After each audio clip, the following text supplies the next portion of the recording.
bonsoir à toutes et à toutes et bienvenue dans cette nouvelle rencontre Un endroit où aller, où nous avons la joie d'accueillir ce soir Jérôme Arnoux Wagner qui a sorti le 1er octobre dernier un roman qui s'appelle Le guérisseur de cœur aux éditions Les Nouveaux Auteurs. Pour l'interroger ce soir, nous retrouvons Philippe Aubier de la librairie Fontaine Haussmann à Paris. Messieurs, avant de vous laisser la parole, je vais rappeler aux participants qui peuvent poser des questions à Jérôme par mon intermédiaire en utilisant l'onglet Converser et je reviendrai les poser à la fin de la rencontre. Messieurs, je vous souhaite une belle rencontre et je vous dis à tout à l'heure. Bonjour Jérôme. Bonjour Philippe. Je pense que ça me fait d'abord plaisir qu'on se rencontre. On a l'habitude de se rencontrer à la librairie. C'est la première fois qu'on fait un exercice comme celui-ci. Et je remercie d'ailleurs Frédéric de Guelt et puis Nathalie Coudet de cette heureuse initiative, surtout dans le climat dans lequel nous sommes plongés en ce moment, où les rencontres sont particulièrement perturbées en librairie, voire même aujourd'hui complètement interrompues. Ce qui ne nous a pas empêché d'en faire une avec toi il y a quelques semaines. Et donc, je suis très heureux de faire le monsieur loyal ce soir avec toi. Et reste un endroit où aller. grâce à Frédéric et Nathalie. Et je me disais que pour introduire, parce que nous, ça fait quand même 10 ans maintenant qu'on a ensemble une certaine complicité. Et je voulais peut-être, parce qu'aussi le livre dont on va parler tout à l'heure, Le guérisseur de cœur, fait un peu écho à ce premier livre que tu as sorti et qui a été pour toi une aventure, j'imagine, formidable. Je voudrais que tu nous racontes dans quelles circonstances tu es venu à l'écriture et du coup, comment nous nous sommes rencontrés puisque nous n'étions pas loin l'un de l'autre. Oui, moi aussi, ça me fait très très plaisir que ça soit toi, Philippe, qui m'interviewe. On n'était pas loin puisque en fait, j'habitais dans le 8e, au-dessus de la librairie Fontaine Haussmann à Paris, qui est une merveilleuse librairie. Et Philippe est franchement un très très grand libraire. Et donc, quand est sorti mon premier livre, N'oublie pas que je t'aime, j'ai immédiatement, je suis immédiatement descendu pour voir Philippe. Bon, j'habite plus dans ce quartier maintenant, mais j'ai continué à faire effectivement une dédicace chez Philippe, parce que là, Le guérisseur de cœur, c'est mon 6e roman. Mais donc, je suis descendu à la librairie pour lui dire que je sortais un livre. J'étais un inconnu total. Et Philippe a eu un nez de libraire, c'est-à-dire qu'il a commandé une centaine de livres.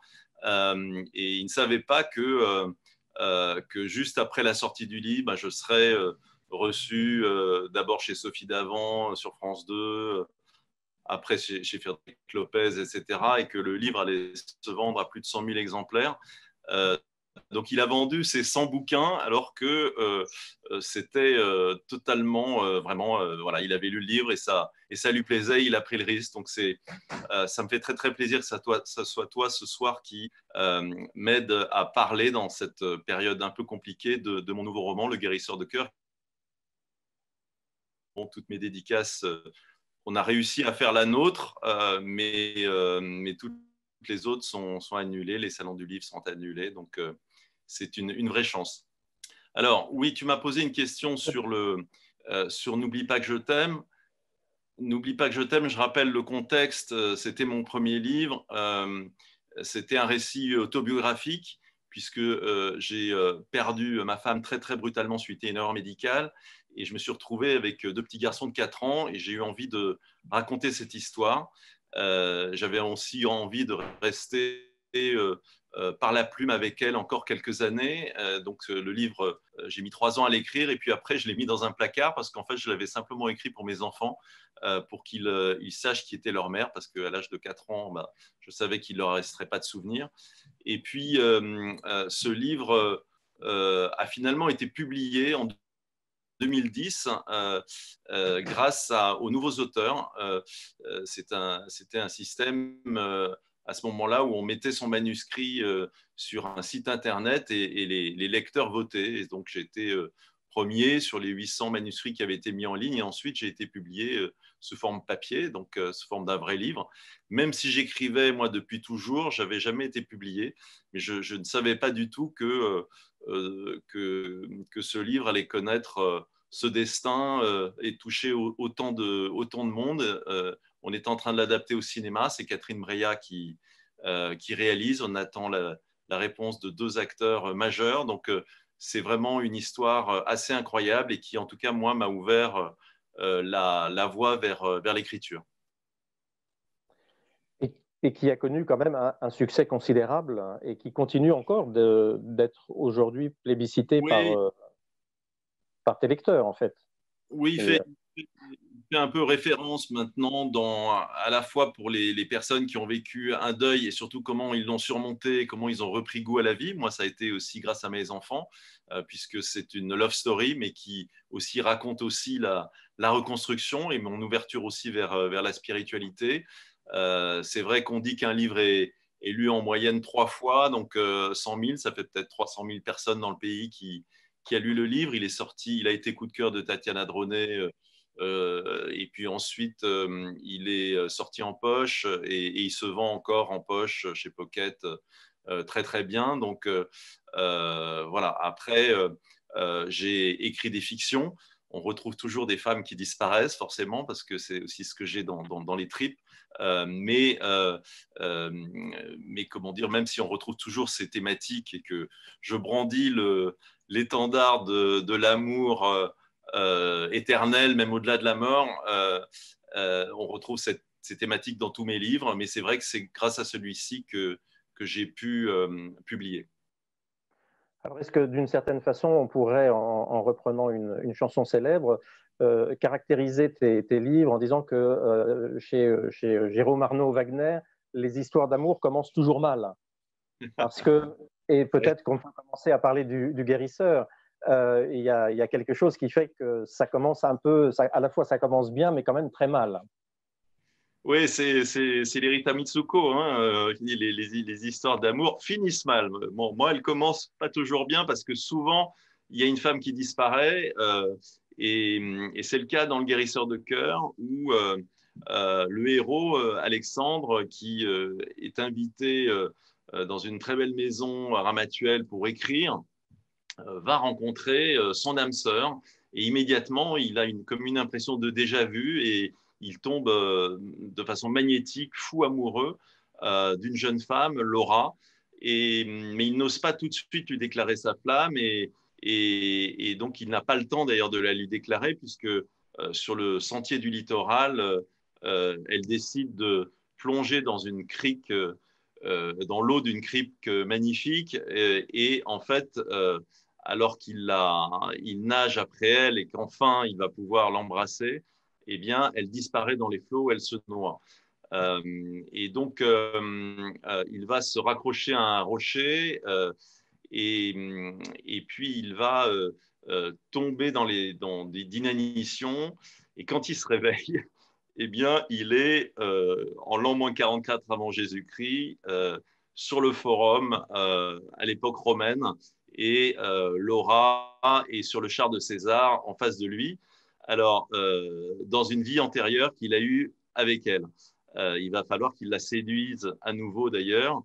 Alors, il faut dire que la veille sur le marché de Ramatuelle, il avait rencontré une sorte de marchande un petit peu médium qui lui avait vendu un collier avec une opale et qui lui avait dit si vous lui offrez ce collier, eh bien, vous ne pourrez jamais être séparés dans l'éternité des temps.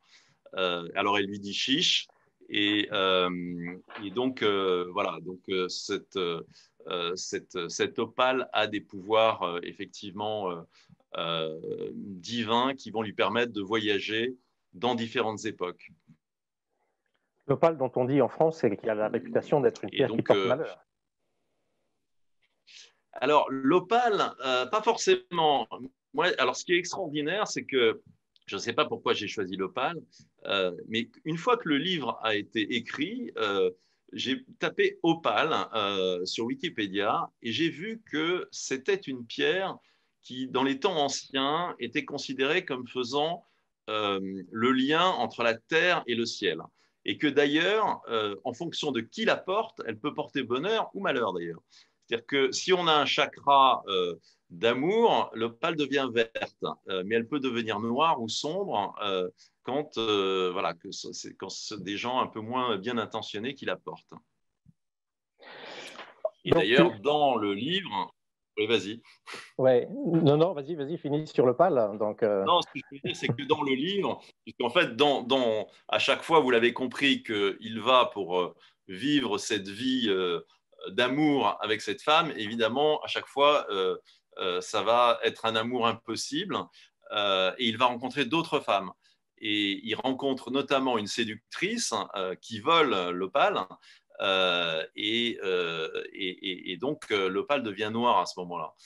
Mais quand même, même cette séductrice, elle va être impressionnée par le fait que cet homme-là, il croit tellement en l'amour vrai et sincère, et elle va se dire, dans le fond, est-ce que je loupe pas quelque chose, est-ce que je passe pas à côté de quelque chose?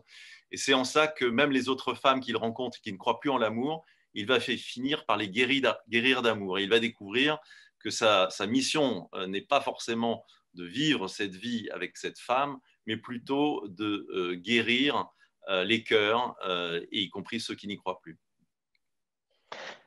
Alors, donc c'est un livre, je dirais, qui a un côté aussi très spirituel.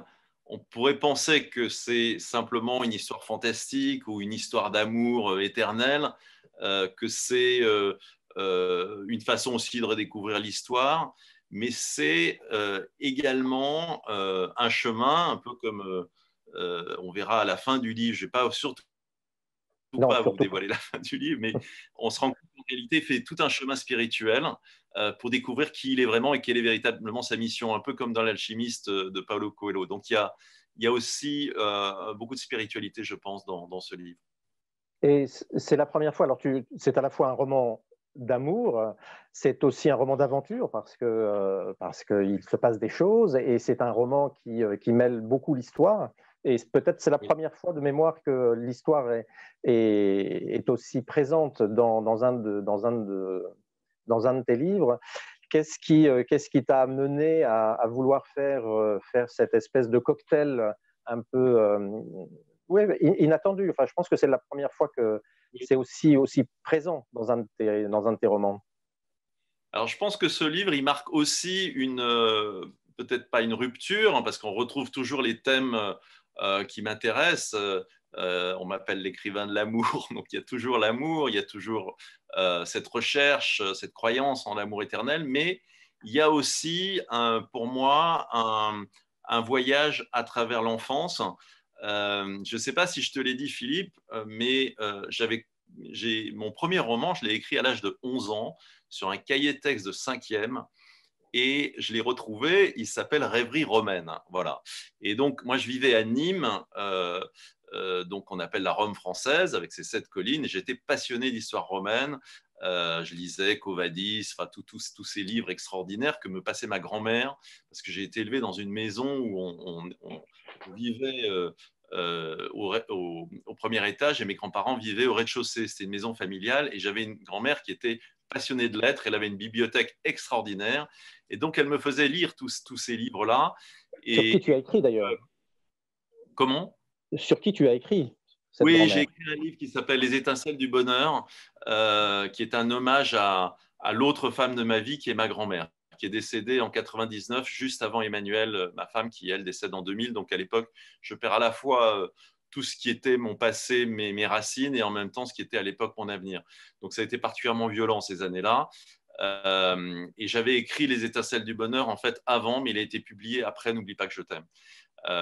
Et je vois que Philippe qui a lu tous mes livres, c'est magnifique. Et c'est vrai, tu as raison, tous les autres livres que j'ai écrits, que ce soit Reviens mon ange, que ce soit La femme de ma deuxième vie, ou le dernier, La vie ou l'amour, étaient des fictions, mais qui n'étaient pas forcément des voyages à travers l'enfance.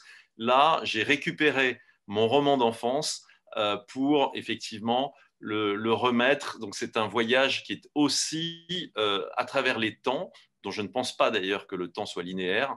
Je le développe dans le livre. Je pense que nous sommes tous connectés et nous sommes aussi connectés à d'autres dimensions, à d'autres mondes, et qu'on peut, d'une certaine façon, en tout cas grâce à l'écriture, se connecter à l'invisible et se connecter à d'autres temps. Voilà, c'est ma croyance.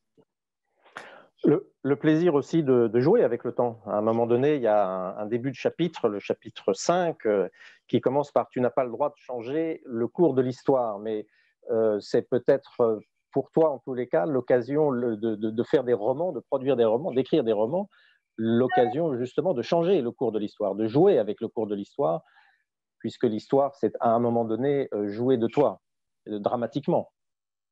Oui, c'est très fort ce que tu dis là. Alors moi, je ne te cache pas que c'est une façon de retrouver ma bien-aimée quand j'écris. Donc je me joue du sort grâce à l'écriture.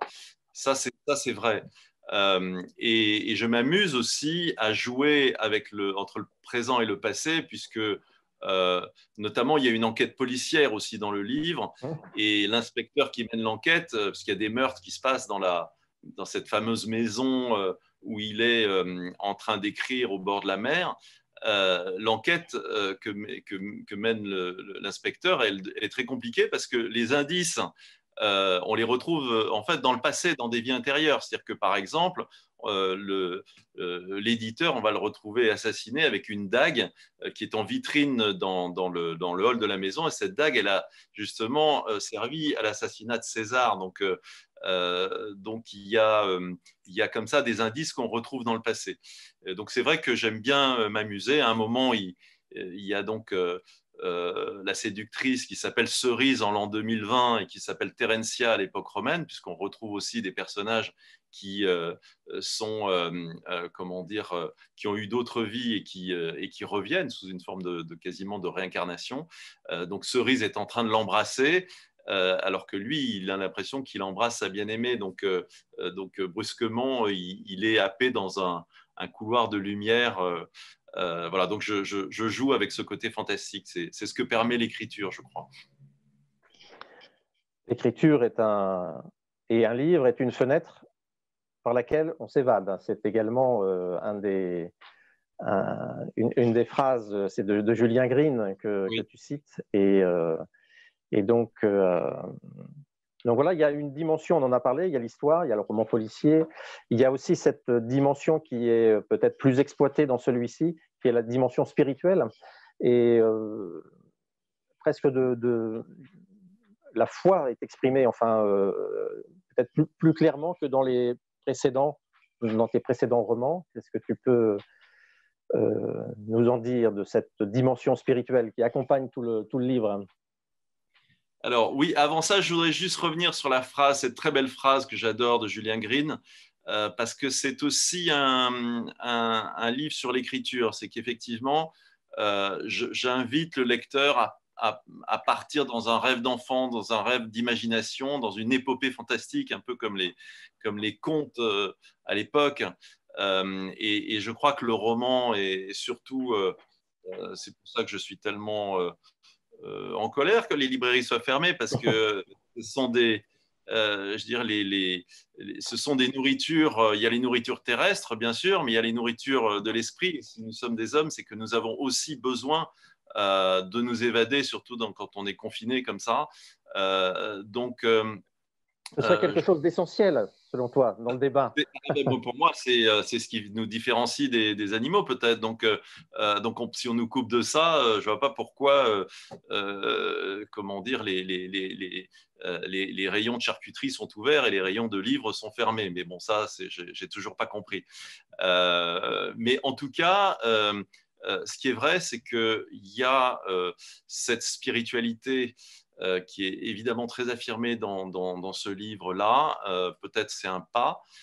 Pour moi, si tu veux, je suis profondément croyant, mais je ne crois pour l'instant à aucune religion. C'est-à-dire, je ne crois pas au dogme. Pour moi, la religion, c'est l'amour. C'est-à-dire que je me souviens, tu sais, quand je suis d'obédience quand même catholique, et on était allé voir un prêtre avec ma femme à l'époque pour préparer le mariage. Et au bout de 5 minutes, il nous dit, bon, bah, vous n'allez pas à l'église, je comprends très très bien, vous y connaissez rien, quoi. Et puis il rajoute, mais vous savez, ça fait 30 ans que je suis prêtre, et ben en 30 ans, j'ai peut-être vu deux ou trois couples qui s'aimaient autant que vous. Donc vous êtes peut-être plus dans Dieu que n'importe qui. Continuez comme ça et puis aimez-vous et pensez quand même un peu à Dieu de temps en temps. Moi, je pense que l'amour est quelque chose de divin. J'en fais quelque chose qui est une énergie, et moi je me connecte à une énergie d'amour quand j'écris. C'est presque de l'écriture automatique. Je me connecte à d'autres âmes, à l'âme de ma grand-mère, à l'âme de ma femme. Voilà, c'est comme ça que je le vis. Et donc pour moi, l'écriture est quasiment un chemin spirituel. Oh là, pardon. Un chemin spirituel et un chemin dans lequel le lecteur aussi est entraîné dans cette spiritualité. Parce que quelque part, il accepte les supposés, enfin, toute cette aventure que tu fais vivre au lecteur, finalement, le lecteur se laisse entraîner dans tout ça, avec plaisir et avec bonheur. Ça fait quoi de savoir qu'on a été lu par 150 000 personnes? C'est une question que je me suis souvent posée, parce que pour beaucoup d'écrivains, malheureusement, le succès n'est pas au rendez-vous, en tous les cas à cette hauteur-là. On le vit comment au quotidien, mais surtout, et j'en finis, surtout sur la matière sur laquelle tu es, qui est une matière qui nécessite, enfin, qui est pleine pour le lecteur, pleine d'empathie, etc. Ça doit être quelque chose d'assez lourd aussi à porter. Enfin, Alors pour moi, ça a été une thérapie d'écrire, parce que je n'avais pas écrit N'oublie pas que je t'aime, comme je te l'ai dit tout à l'heure, pour être publié. J'avais écrit pour mes enfants. Donc c'était vraiment une thérapie personnelle. Et après, je me suis rendu compte que ça avait aussi guéri. C'est pour ça que ça s'appelle Le Guérisseur de cœur, ce nouveau livre. Beaucoup de gens, j'ai reçu un nombre de lettres absolument faramineux. D'ailleurs, on avait réédité N'oublie pas que je t'aime, tu te souviens, une édition collector avec une sélection des plus belles lettres que j'avais reçues de 16 à 80 ans. Donc, ça va de la fille de 16 ans qui découvre l'amour et qui se dit « j'aimerais tellement vivre une histoire aussi belle que celle-là », jusqu'à la dame de 80 ans qui me dit que sans ce livre, elle se serait déjà flinguée parce qu'elle a perdu son mari il y a déjà assez longtemps et que tous les 31 décembre, elle refuse toutes les invitations de ses petits-enfants pour relire mon livre. Donc, c'est évidemment, pour un auteur, c'est extrêmement fort. Voilà. Quant au nombre, 100 000, c'est vrai que j'étais sur un festival à l'époque où il y avait encore des festivals, les Francopholies, pour rien les cacher, et il y avait 10 000 personnes devant la scène hystériques. Et je me suis dit, mais en fait, il y a 10 fois ça, et c'était énorme, c'est 10 000 personnes. Oui. Il y a 10 fois ça qui a lu ton livre. Et en fait, je crois plutôt 300 000. Donc, ça fait beaucoup, beaucoup de monde. Donc, ça m'a fait du bien. Et aussi, quand je rencontre souvent, voilà, quand je vais dans un dîner, il y a rarement quelqu'un qui n'a pas lu mon livre dans le dîner, surtout les femmes, bien sûr. Le public est plutôt féminin, j'imagine, effectivement. Oui, les histoires d'amour. Alors après, elles sont prescriptrices. Elles disent à leur mec, attends, il faut que tu lises ça. Et puis après, parfois, ils m'en veulent parce qu'ils me disent, tu mets la barre vraiment très haut, avec tous les poèmes qui sont dans le livre, etc. Donc, mais il y a aussi des hommes romantiques. Mais oui, c'est pas... C'est pour ça que je dédie d'ailleurs Les Guérisseurs de cœur à la femme, à toutes les femmes que j'ai aimées et à toi. Parce que pour moi, si tu veux, l'amour est même est divin, et Dieu est quasiment féminin, en fait. Voilà, c'est la perception que j'ai.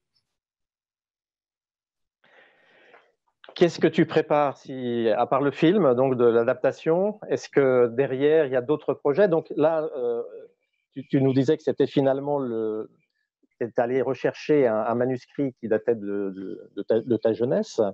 En fait, tu as tout le temps songé à être écrivain. Oui.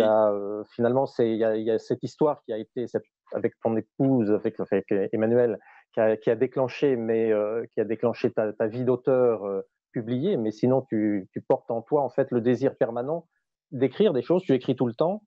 Oui. Et la suite après Les Guérisseurs, ce serait quoi? Elle est déjà quelque part dans la tête ou peut-être déjà dans un tiroir parce que déjà écrite. Alors, déjà, je veux dire un mot sur le film, parce que c'est quand même énorme. Ouais. Hein. Adapter un livre qui, en plus, son histoire personnelle au cinéma, c'est énorme. Le script, il est écrit. Catherine Breillat a écrit un script très, très sensible, très romantique. Ce n'est pas tout à fait dans son registre habituel, mais c'est quelqu'un qui a une très, très grande sensibilité. Et voilà, mes fils, ils sont de la nouvelle génération, ils ont 24 ans, ils lisent pas beaucoup de livres. Par contre, ils regardent beaucoup d'images. Donc, c'est vrai que le fait de le porter sous forme d'image, c'est aussi porter ce message universel un peu plus loin. Et puis peut-être ça les ramènera après justement à la lecture une fois qu'ils auront vu le film. Donc ça, moi, je pense beaucoup que les disciplines sont comme ça, s'apportent les unes aux autres. Alors, les autres projets, oui, bien sûr. J'ai un manuscrit que je suis en train de retravailler, mais qui est déjà quasiment terminé, euh, qui est aussi quasiment une suite de N'oublie pas que je t'aime, mais fictionnée, où je raconte un peu ce qui s'est passé après, notamment, euh, comment dire, euh, une certaine bataille juridique que j'ai eue. Donc au niveau médical, la question n'était pas justement était juste simplement de comprendre ce qui avait pu se passer. Et puis, j'ai écrit aussi une pièce de théâtre où je fais revenir une sorte de fantôme. Donc avec l'auteur qui a recommencé sa vie et le fantôme de sa précédente femme qui arrive, mais je l'ai fait de façon comique. Donc il y a les deux femmes qui sont voilà, évidemment la nouvelle femme, elle ne voit pas la précédente, il est le seul à la voir puisque lui il écrit et à chaque fois elle apparaît lorsqu'il écrit. Et donc voilà, j'espère pouvoir aussi aller dans ce genre-là. Et enfin, je suis aussi, alors ça c'est à cause du confinement, j'ai écrit un récit plus intime que j'ai commencé qui s'appelle Le Dernier été, qui raconte l'histoire de notre. Alors là, on repart dans la saga familiale de notre maison en Provence, à Ramatuelle, que nous avons vendue il y a 2 ans, et dans laquelle il s'est passé énormément de choses. Là, le héros, c'est vraiment c'est ce vieux mas, un peu toute proportion gardée, comme Notre-Dame de Paris était le héros véritablement du livre de Victor Hugo. Voilà. Et le confinement, finalement, c'est alors mis à part le fait qu'il y a plus de salons, il y a plus de. Est-ce que c'est aussi un moment pour un auteur propice à l'écriture ou comme peut-être pour certains, ça a été plutôt déstabilisant je parle du premier confinement, celui de mars et d'avril, enfin, ou je ne sais pas, comment, quand on est un auteur, comment on vit cette période? Alors, c'est très curieux parce que je côtoie un certain nombre d'auteurs qui me disent tous un peu la même chose et ça a été un peu pareil pour moi. Euh, quand on est auteur, on est souvent un peu rebelle. Hein. Donc, quand on vous dit maintenant, il faut écrire, bah, c'est juste là où on n'a aucune inspiration. Donc, l'inspiration d'un livre, elle vient plutôt euh, voilà, en se baladant à 1 heure du matin au bord de la mer en pleine nuit, euh, tout à fait dans des endroits et des moments où on ne s'y attend pas. Donc, en tout cas, pour moi, je ne peux pas me mettre à une table en me disant, voilà, maintenant, il faut que tu écrives un livre. Donc, le confinement au début, en tout cas le premier, n'a pas été du tout propice. Après, à un certain moment, euh, en fin de confinement, sans crier gare, j'ai eu envie de raconter mon histoire familiale, mais un peu comme j'avais écrit N'oublie pas que je t'aime, plus parce que c'était aussi une thérapie pour moi, je pense. Voilà, donc ça fera peut-être un livre, je ne sais pas. On verra bien. En tout cas, ce qui est certain, pour reprendre la phrase de Julien Green, c'est que dans ces moments-là, on a quand même envie de s'évader. Moi, il m'est arrivé de commencer un livre et puis finalement, c'est un autre qui s'impose, comme cette histoire-là de Le Dernier été que je n'avais pas du tout prévu d'écrire.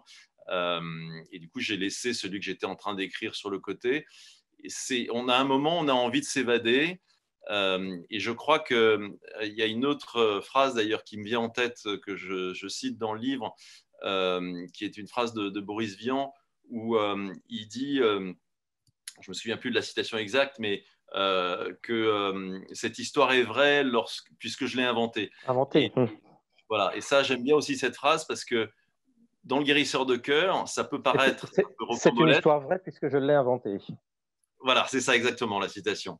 Et ça peut paraître un peu rocambolesque, mais en réalité, les lisières entre le conscient, l'inconscient, les lisières entre l'imagination et la vérité, qui peut prétendre connaître la vérité. Voilà, Socrate disait, je sais qu'une seule chose, c'est que je ne sais rien. Donc, moi, je pars dans toutes les hypothèses, j'ouvre des portes, la réincarnation, pourquoi pas, les vies parallèles, pourquoi pas, le fait que le temps soit perpétuel, pourquoi pas. Les fantômes. Voilà. Les fantômes. Donc, c'est ça que j'avais envie d'investiguer. Je n'apporte pas des réponses, mais j'invite à réfléchir, en tout cas, à tous des sujets qui, moi, me passionnent. Et mon histoire personnelle, évidemment, m'a poussé aussi vers essayer de pousser les portes de l'invisible, on va dire. Oui, et puis d'ouvrir ta carrière littéraire sur une blessure et de la prolonger aujourd'hui sur une guérison, puisque… oui. Et en fait, je reviens sur mon enfance où j'avais ce rêve de devenir écrivain. Quelque part, il y a eu une sorte de cadeau, finalement, c'est terrible à dire, mais en s'envolant, ma femme, mon ange, elle m'a donné la permission de publier.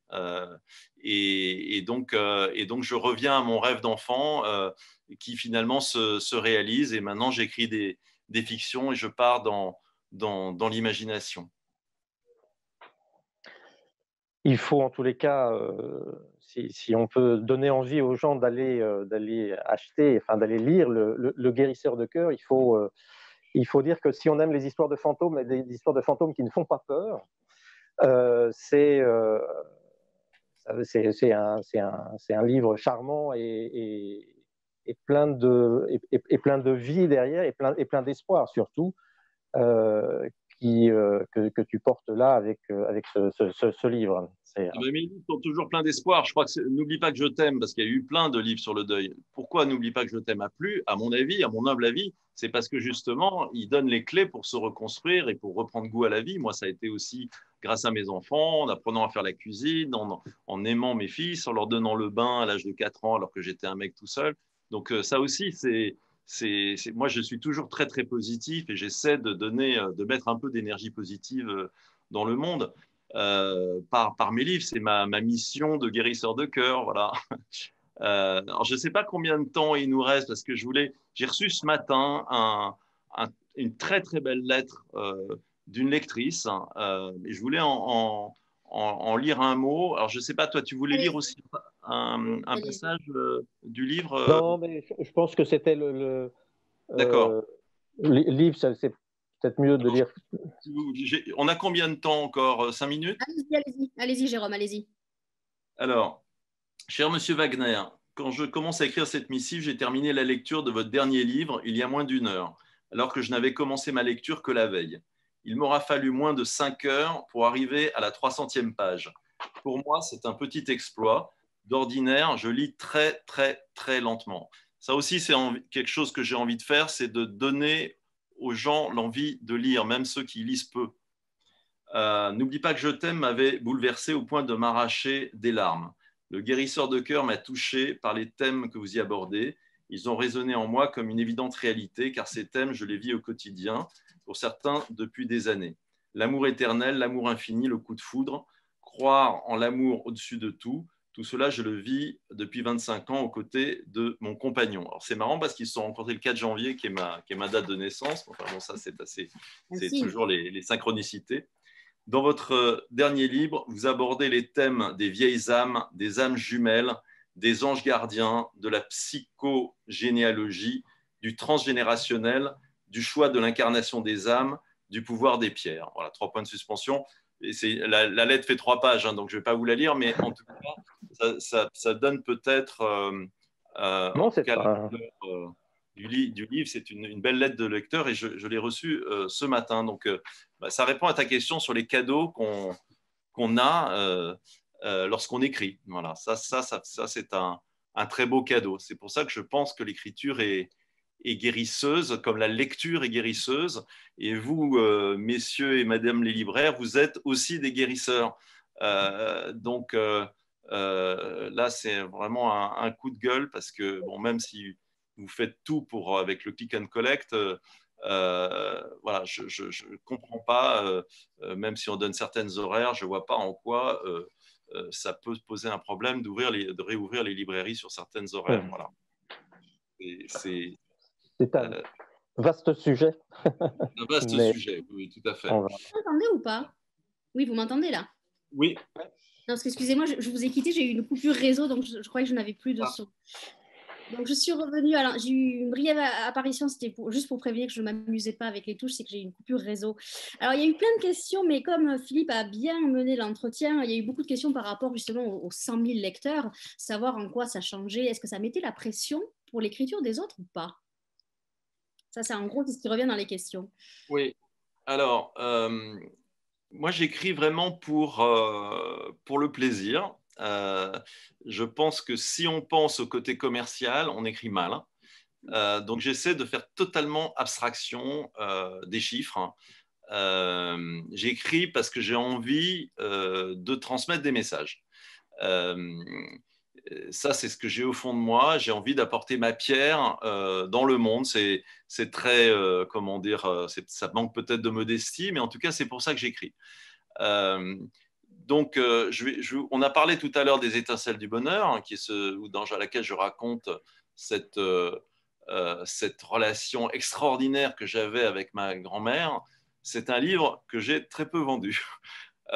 Et pourtant, je l'aime autant que N'oublie pas que je t'aime, mais vraiment autant. C'est vraiment mon enfant autant que l'autre.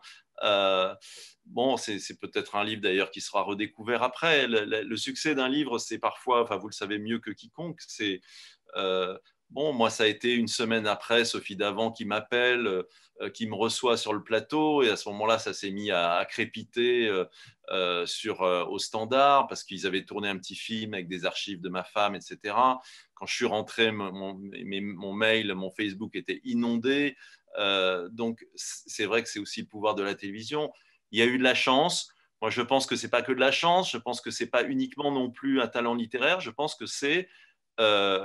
que ça vient de l'au-delà. Je pense que ce livre, c'est un livre lumière, c'est un livre qui nous vient d'ailleurs, qui a été quasiment écrit en écriture automatique parce que j'avais envie de vivre encore pendant quelques années avec celle qui était partie trop brutalement.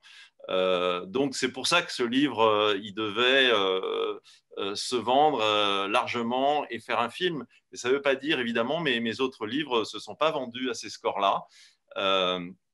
Mais bon, on verra, le guérisseur de cœur, à chaque fois on y croit.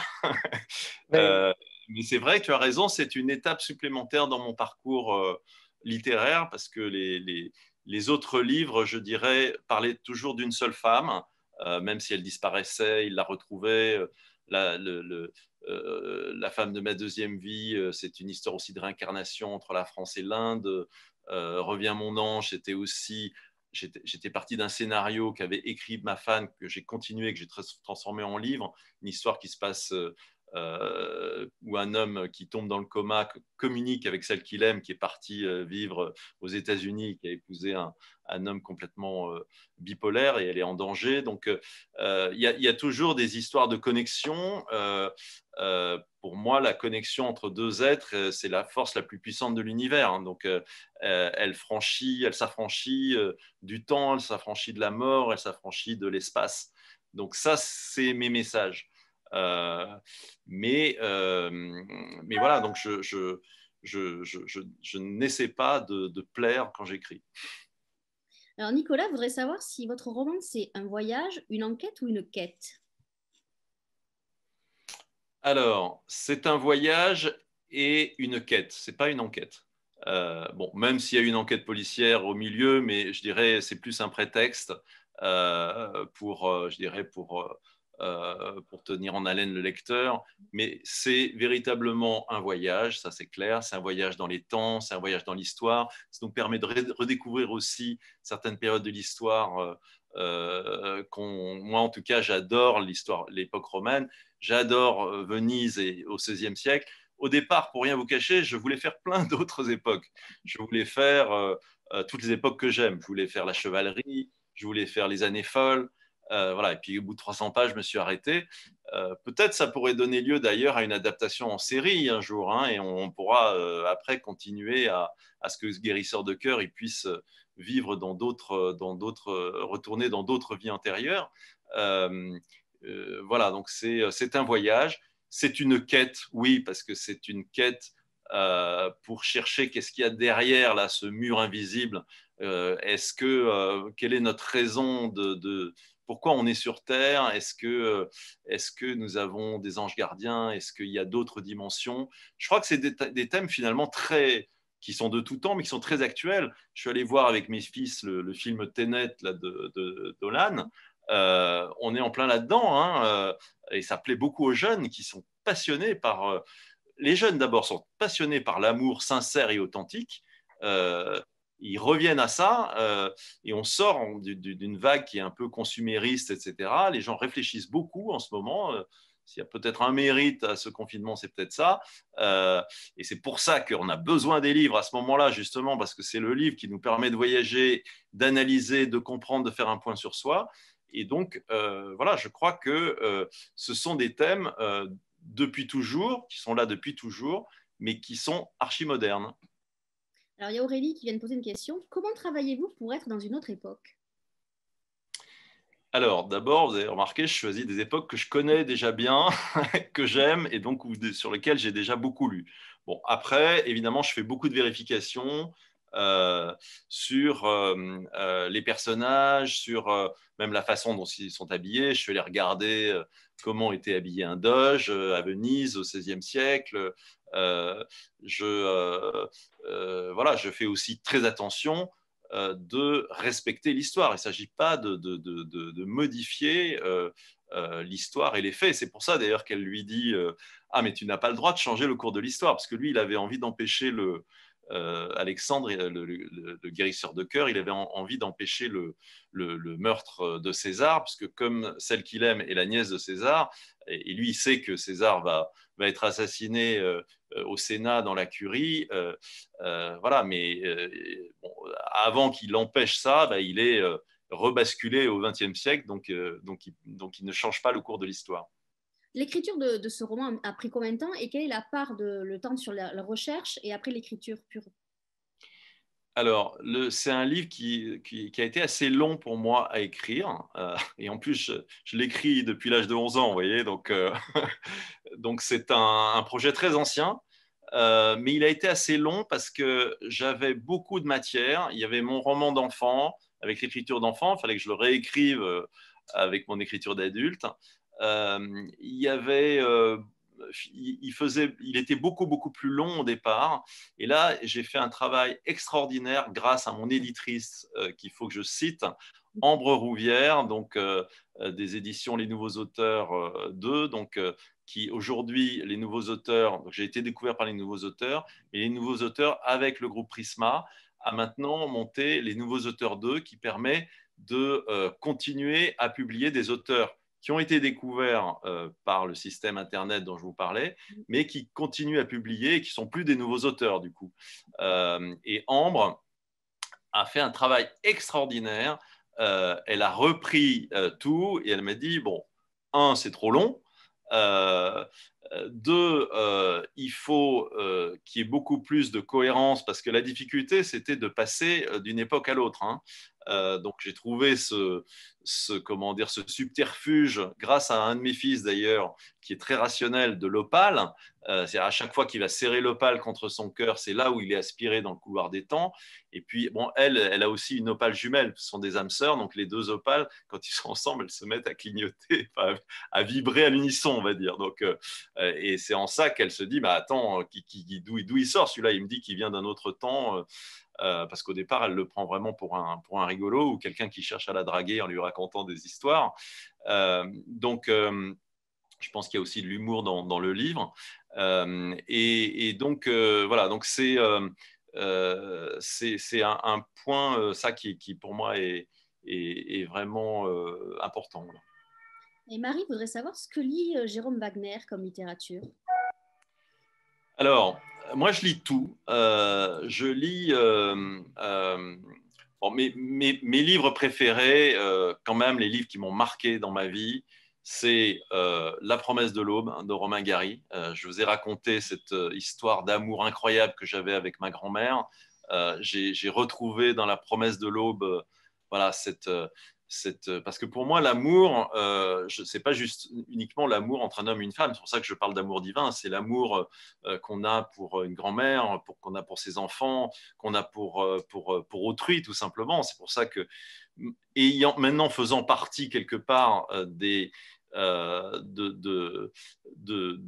gens qui ont souffert, hein, puisque je considère que comme on m'a enlevé la femme que j'aimais, je me suis du coup ouvert aussi sur les autres, et en me rendant compte que je vivais quand même une vie un peu égoïste finalement. C'est d'ailleurs le destin de ce guérisseur de cœur. Il se rend compte qu'en fait, il n'est pas juste là pour vivre sa petite vie égoïste à deux avec la femme qu'il aime. Il est là pour témoigner, il est là pour faire quelque chose de ce qui lui est arrivé et en faire d'une histoire personnelle, en faire un message universel. Parfait. Alors moi, je voudrais juste dire aux lecteurs qui nous regardent et qui n'ont pas eu la chance de lire encore Le Guérisseur de cœur, dire qu'il est sur toutes les tables de librairie. Alors, on l'a dit, les librairies sont fermées au public, mais vous pouvez pratiquer ce qu'on appelle le clic et le retrait. Nous avons francisé tout ça.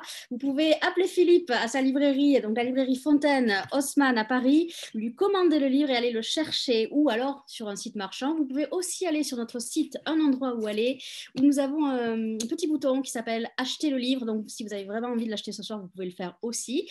Ça redirige d'ailleurs sur le site marchand de Philippe. Toutes les librairies qui font le système clic et retrait sont sur le site lecteur.com. Vous avez toute la carte, tout ça est bien fait. Avant de vous laisser la parole de la fin, je voudrais dire que demain, on va changer d'univers. On va se retrouver à 19h avec de la BD. Ça sera une soirée spéciale prix BD lecteur.com où nous aurons les lauréats justement de ce prix, Maïté Labat et Alexis Vitrebert pour la BD Le Château de mon père, Versailles ressuscité, édité à la boîte à bulles. Voilà, je n'ai rien oublié. Philippe, je vais vous remercier d'avoir si bien animé cette rencontre. Merci Jérôme d'avoir été avec nous ce soir. Merci à vous. C'est le mot de la fin. Philippe ou moi? Comme vous voulez, ne vous battez surtout pas, mais allez-y, tous les deux. Non. Mais pas en même temps. Le mot de la fin, c'est que j'espère que dans ces moments qu'on vit aujourd'hui, le guérisseur de cœur va vous permettre de reprendre espoir et peut-être aussi de guérir votre cœur et de guérir, pourquoi pas, votre âme. Voilà. Belle conclusion. Ce qui est sûr, c'est qu'en tous les cas, nous vivons une époque qui est en demande de guérisseurs et de guérison. Donc, merci à tous. Merci messieurs, prenez soin de vous et à très vite et en librairie, j'espère. Bonne soirée. Avec plaisir.